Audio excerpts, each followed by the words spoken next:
अस्सलामु अलैकुम मुअज़्ज़िज़ सामीन व नाज़रीन। आज हमारे लेक्चर का उन्वान मकबूल आमिर की किताब दिए की आँख के अहम अशआर का फ़नी और फ़िक्री जायज़ा है। सबसे पहले उनकी किताब के दिबाचे का जायज़ा लेते हैं, जिसमें अहम नकात बादशाह मुनीर बुखारी कुछ यूँ रकम तराज हैं। मकबूल आमिर एक गनाई तिलिस्मकार हैं। मकबूल आमिर एक ऐसे शायर हैं जिन्होंने मुख्तसर शायरी की लेकिन पायदार की। जिस तरह गालिब के बारे में कहा जाता है कि उन्होंने एक ही दीवान में अपनी पूरी सलाहियतों को परो कर शायरी का जहान आबाद कर डाला, इसी तरह मकबूल आमिर के यहाँ भी ऐसे ही हर मौजू पर शेरी आहंग में परोए अल्फाज मिलते हैं। उनकी शायराना अंदाज के लिए की गई मेहनत उनके इस शेर से आया है। कितनी जां सोज है फ़न की तख्लीक, कितनी जां सोज है फ़न की तख्लीक, साहिबे लोहो कलम से पूछो।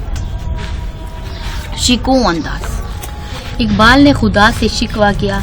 गालिब ने भी अपने अशआर में अल्लाह ताला से गिले शिकवे किए और शायद ये उनकी शायराना बुलंदी और अल्लाह ताला की ज़ात से मजबूत रिश्ते के तहत मुमकिन पाया।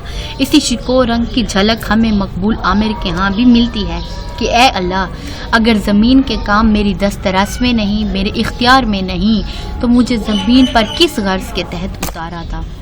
ज़मीन के काम अगर मेरी दस्तरस में नहीं, ज़मीन के काम अगर मेरी दस्तरस में नहीं, तो फिर ज़मीन पर मुझे किस लिए उतारा था। लेकिन शिकवे के साथ साथ अल्लाह ताला की मोहब्बत और बेहतरीन साथी होने का जिक्र भी मिलता है। इस एक ज़ात से अपना अजीब नाता है, मैं जब भटकता हूँ वो रास्ता दिखाता है। तबकाती तकसीम। उर्दू अदब में बहुत से शोरा ऐसे हैं जिन्होंने गरीब तबके और गुर्बत के कुचले लोगों को अपनी शायरी में जगह दी और उनके साथ की जाने वाली ज़्यादतियों और उनके साथ होने वाले इस्तेहसाल के खिलाफ आवाज़ उठाई। उनकी मेहनत और लगन को सबसे आला और अफजल करार दिया। मकबूल आमिर कुछ खफी अंदाज अपनाकर ऐसे तबके या ऐसे लोगों का जिक्र कुछ यूँ करते हैं। दश्ते बेआब से पूछो कि वहाँ के अशजार, दश्ते बेआब से पूछो कि वहाँ के अशजार किन मराहिल से गुजरते हैं नमू पाने तक। हकीकत निगारी। हकीकत निगारी का रंग उनके यहाँ गहरा है। उनके मुताबिक क़ारीन को तख़य्युल अमेज़ अशार से लुत्फ़ अंदोज़ करने के बजाय उन्हें हकीकत से आशना करना चाहिए। उनको रंगीनियों से निकाल कर दुनिया के तल्ख़ तजुर्बात और हवाओं की सैर करानी चाहिए और जो जैसा है उसे बग़ैर मुबालगे के मन व अन वैसा ही बयान कर देना चाहिए और दुनिया को वो तस्वीर दिखानी चाहिए जो सच्ची हो और हकीकी हो। क्यों ख्वाबों के महल बनाएं, क्यों सपने तामीर करें, क्यों ख्वाबों के महल बनाएं, क्यों सपने तामीर करें, जो कुछ हम पे बीत रही है क्यों ना वही तहरीर करें। अहले अदल पर तंज। साथ साथ हुकूमत और अहले अदल के मनसब पर फाइज लोगों पर तंजन गुफ्तगू मिलती है। आज के अहद का हुक्मरान अपनी रियाया के साथ कैसा सलूक कर रहा है, कहाँ तक उनके हक में वो मुखलिस है और किस कदर उनके हक के लिए कोशां है। मनसबे अदल पर भी अहले सितम फाइज थे, मनसबे अदल पर भी अहले सितम फाइज थे, लोग हाथों में लिए कासाए सर लौट आए। मंतक और फ़लसफ़ा पर गुफ्तगू। मकबूल आमिर के यहाँ मंतकी और फ़लसफ़ियाना लहजा भी मिलता है। उनकी निगाह फ़लसफ़े के मौज़ूआत पर भी थी। वो हर चीज़ को गहराई से देखते, उसका बगौर मुशाहिदा करते और फिर उसके मुतल्लिक़ अपनी राय बयान करते।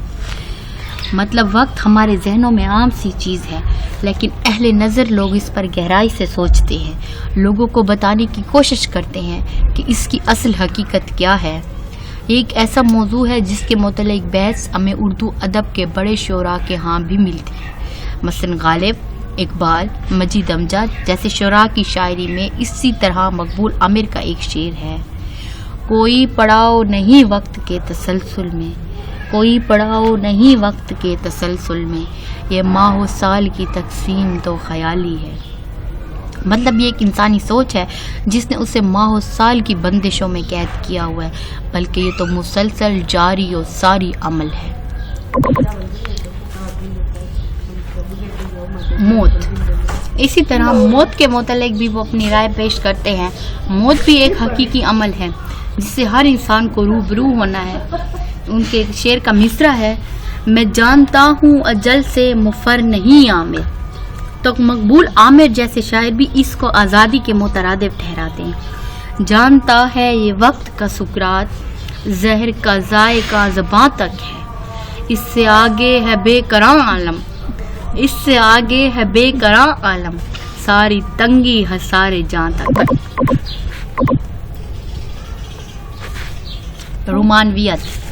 رومانویت ایک ایسا عنصر ہے جو ہر شاعر کے ہاں موجود ہے. کسی کے یہاں زیادہ تو کسی کے یہاں کم ملتا ہے، لیکن کوئی بھی شاعر اس سے روگردانی نہیں کر سکتا. مقبول عامر حقیقت نگاری کے ساتھ ساتھ رومانویت کے پہلو کو بھی پیش نظر رکھتے ہیں اور کہتے ہیں، پھر شام کی ہوا نے تیری بات چھیڑ دی، پھر شام کی ہوا نے تیری بات چھیڑ دی، پھر میرے چار سو تیری خوشبو بکھر گئی. تمہارا حسن نہیں یکتا نہیں زمانے میں، تمہارا حسن نہیں یکتا نہیں زمانے میں، خدا گواہ ہے میرا عشق بھی مثالی ہے. تانیثیت.